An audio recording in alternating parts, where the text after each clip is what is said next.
Hi, this is Michael Orrell from MobileBurn.com, and I have in my hands right now the Verizon wireless version of Samsung's Galaxy Tab tablet. It's an Android 2.2 powered tablet device, and it features a 7-inch display, 3G connectivity, and it's available now for $399 on contract. So the box is pretty simple, just like the T-Mobile device, and much like that, you have a very simple looking Galaxy Tab, the black back, and the same sticker here.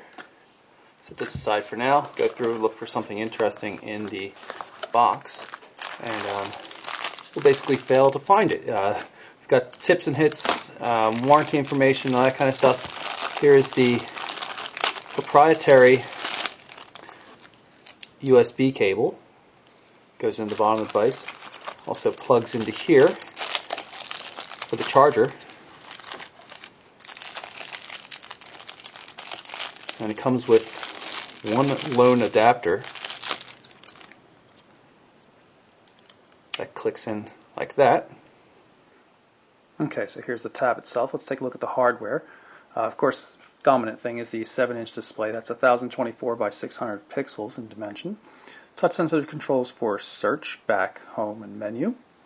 Up here we've got a light sensor for the auto dimming screen, and there's also a 1.3 megapixel camera, forward-facing camera for video chatting.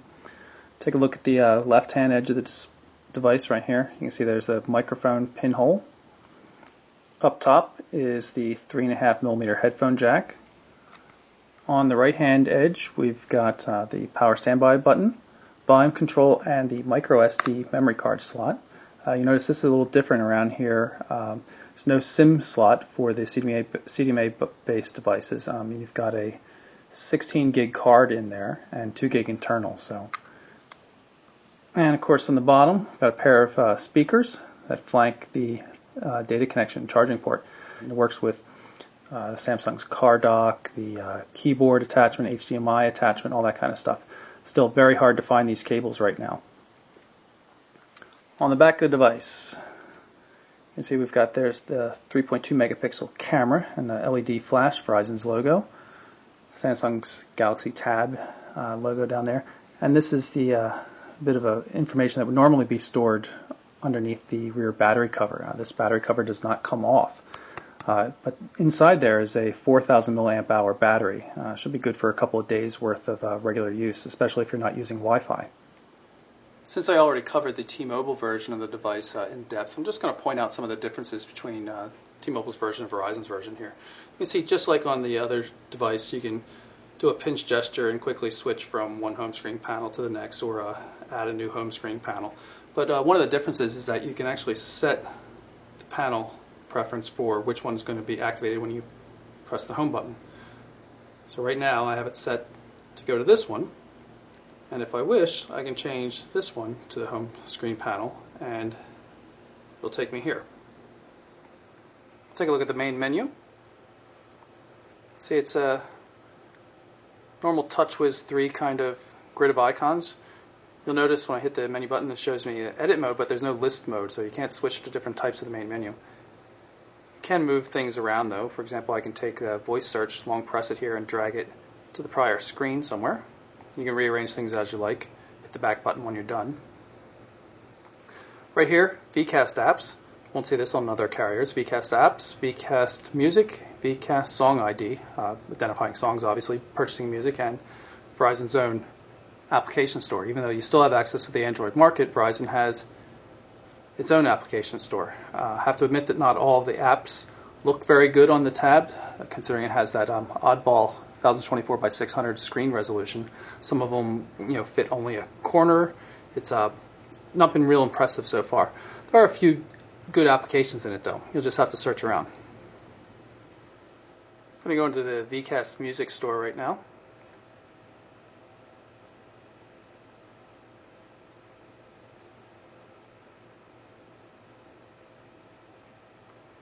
Take a look. And just like on every other VCast music store on any other device, it seems like every time you select something, it does this connecting thing. It's just really, really annoying if you ask me. Tracks are priced at $2 each. You can install the Amazon MP3 store and get things for 99 cents in general, sometimes a little bit less, sometimes a little more, but definitely cheaper than $2. So not real compelling here, but if you're a VCast Music subscriber, for the Rhapsody service or anything like that, then maybe this makes some sense for you. The Galaxy Tab is only available without a contract for $599, but the data plans, there's some options. You have a $20 a month for 1 gig of data or $35 a month for 3 gig of data, and you can use this little widget here to monitor your data use. The problem is every time you activate data, there's a $35 charge. So if you have data running for, say, 3 months, turn it off for a couple of months and then want to reactivate it because you're back from vacation or whatever, they're going to charge you another $35. It's not nearly as friendly as AT&T's model where you can turn it on month by month and without any kind of additional fees. In any case, we'll go in here, take a look at it. This shows you some of your information on your bills, what plan you're on, your device itself, and the data packages. Now, this is a business device. It's Verizon gives it to reviewers. So you can see we can't really see it right now. But if you had a consumer device, you could go through and look at your plan and profile and all that kind of stuff. One of the widgets you'll find on Verizon's Galaxy Tab that you won't find on T-Mobile's is this weather and news widget. What it does is shows current weather conditions up here, and then it just scrolls through a couple of different news headlines. Tap here, we can see the weather. It's 79 degrees here in Edgewater, Florida, where I am at the moment. Tap up here to switch through the various news categories.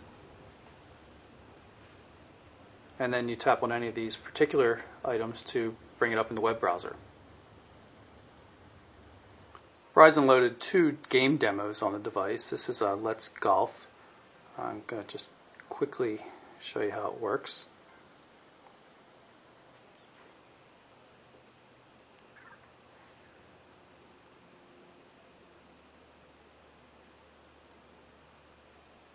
I'm going to long press the home button here.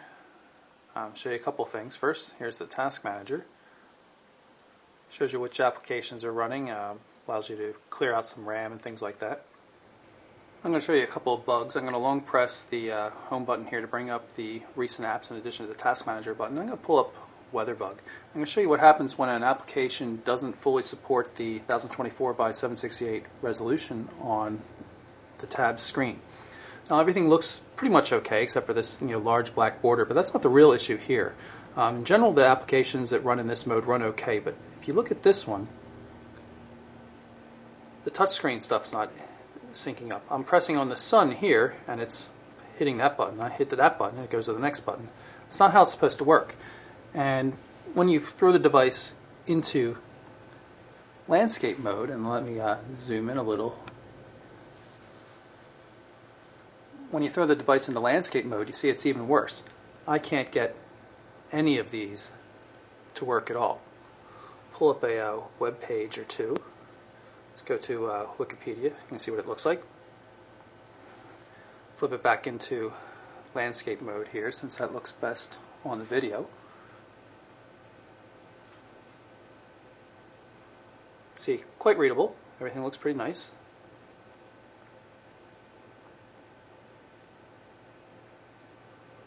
So that's a quick look at the Galaxy Tab. It has the same basic features as all the other Galaxy Tabs. 3.2 megapixel camera that can shoot 720 by 480 video. Takes decent photos. It's got a 1 gigahertz processor. Nice TouchWiz 3 interface. A couple bugs as you've seen, and not the friendliest pricing scheme for the contract-free data plan. But again, it's the Samsung Galaxy Tab for Verizon Wireless. I'm Michael Orrell for MobileBurn.com.